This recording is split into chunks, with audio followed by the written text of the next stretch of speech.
তোমার নামও কি আমাদের কার্টুন ভিডিওতে দেখতে চাও? তাহলে এক্ষুনি চ্যানেলটি সাবস্ক্রাইব করে কমেন্টে তোমার সুন্দর নামটা লিখে দাও। আজকের লাকি ড্রয়ে যাদের নাম উঠেছে ভিডিও শেষে তাদের নামগুলো দেয়া হবে। তুমি আমাকে আর তোমার ছেলেকে একা রেখে এভাবে যেতে পারো না। ওঠো, ওঠো বলছি।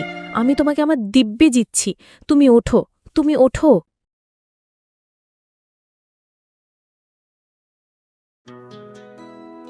তোমার স্বাস্থ্যের তো কোনো উন্নতিই হচ্ছে না। এখন কি করি বলো তো?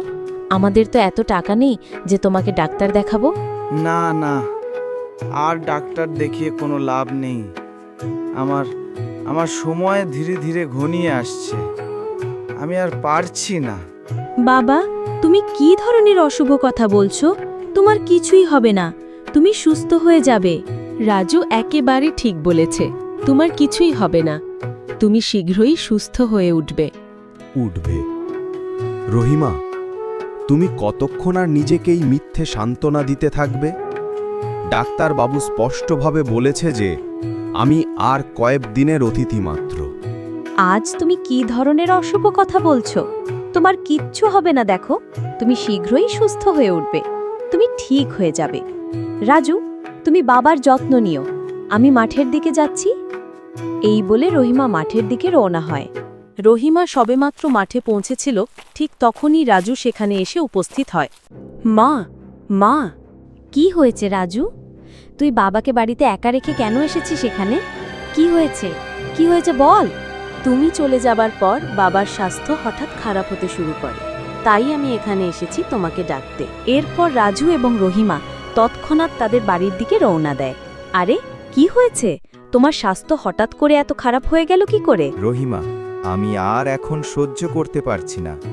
আমি চলে যাওয়ার পর তুমি আমাদের ছেলে রাজুর ভালো করে যত্ন নিও রহিমা। রাজু, তুমি এক্ষুনি ডাক্তারকে ডেকে আনো, বলো যে বাবার শরীর হঠাৎ করে অনেক খারাপ হয়ে গেছে।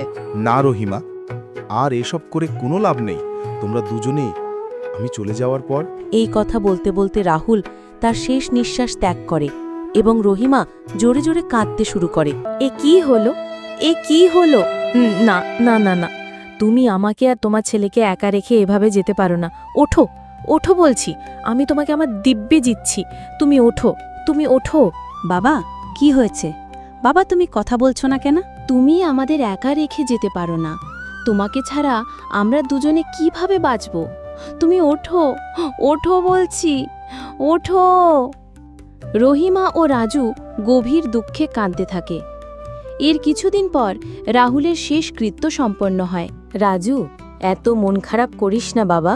তুই যদি এত কষ্ট পাস তাহলে আমার কিভাবে চলবে বল? তোর বাবার স্বপ্ন ছিল তার ছেলে লেখাপড়া করে বড় অফিসার হবে। তাহলে তুই কি তোর বাবার স্বপ্ন পূরণ করবি না বল? আমি জানি না মা, কিন্তু মা, আমরা কোথা থেকে টাকা পাবো যাতে আমি স্কুলে যেতে পারি এবং পড়াশোনা করতে পারি? যদি আমি স্কুলে না যাই তাহলে আমি কিভাবে পড়াশোনা করে বড় অফিসার হতে পারবো বলো? আরে, এটা নিয়ে তুই মোটেও চিন্তা করিস না, আমি তো এখনো আছি নাকি।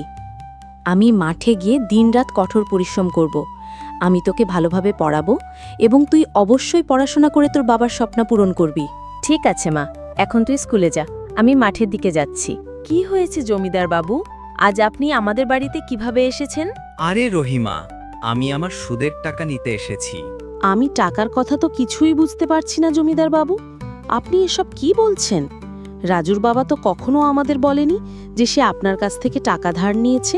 আমি এ ব্যাপারে কিছুই জানি না। তুমি শুধু সুদের ওপর আমার টাকাটা ফেরত দাও। যাই হোক, আমার স্বামী আপনার কাছ থেকে সুদে কত টাকা ধার নিয়েছিল? রহিমা, রাহুল আমার কাছ থেকে সুদের অনেক টাকা ধার নিয়েছিল এবং আজ সুদের পরিমাণ এত বেশি হয়ে গেছে যে তুমি তা পরিশোধও করতে পারবে না। কিন্তু আমি তোমার পরিস্থিতি জানি, আমি তোমার কাছ থেকে টাকা নেব না, আমি কেবল তোমার জমিটা নিচ্ছি। কোন জমি জমিদার বাবু? আপনি কি বলছেন? আপনি ভালো করেই জানেন যে ওর মৃত্যুর পর বাড়ির পুরো দায়িত্ব আমার উপর। আমার একটা ছেলেও আছে। আপনি যদি আমাদের জমি আমাদের কাছ থেকে কেড়ে নেন তাহলে আমরা কি নিয়ে বাঁচব বলুন? হুহু, আমি আর কিছুই শুনতে চাই না। কাল থেকে যেন জমিতে আর তোমাদের না দেখা যায়। এই কথা বলে জমিদার সেখান থেকে চলে যায়। মা, মা, এই জমিদার মিথ্যে কথা বলছে। বাবা তার কাছ থেকে কোনো ধার নেয়নি। এখন আমাদের পক্ষে কথা বলার কেউ নেই, তাই সে আমাদের জমি দখল করছে মা। আমি খুব ভালো করেই জানি তোর বাবা কোনো ঋণ নেয়নি, কিন্তু আমি কি করতে পারি? এখন তোর বাবা ছাড়া এই পৃথিবীতে এমন কেউ নেই যে আমাদের ন্যায় বিচার দেবে।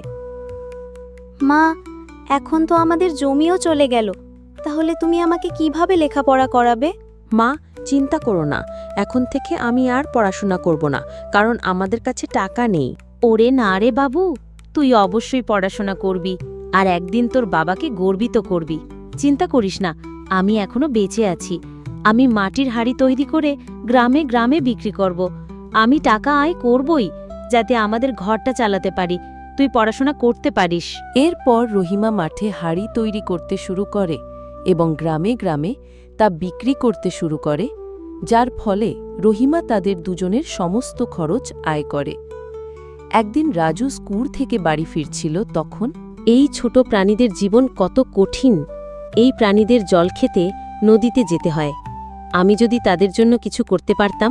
এদিকে রাজুর মনে একটা চিন্তা আসে, কাল আমি আমার মায়ের কাছ থেকে একটা পাত্র এনে দেব, যাতে আমি জল ভরে এখানে রাখ।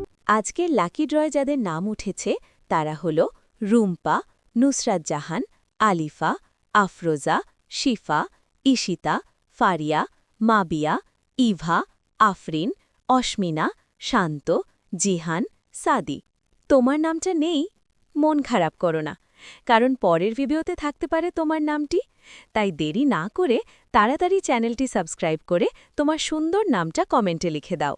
আগামীকাল পার্ট 2 আপলোড করা হবে, তাই দেরি না করে এখনই চ্যানেলটি সাবস্ক্রাইব করুন। আপনি যদি আমাদের চ্যানেলে নতুন হয়ে থাকেন, তাহলে চ্যানেলটি সাবস্ক্রাইব করে পাশে থাকুন। আমাদের চ্যানেলে প্রতিদিন সন্ধ্যা 7টায় নতুন ভিডিও আপলোড করা হয়।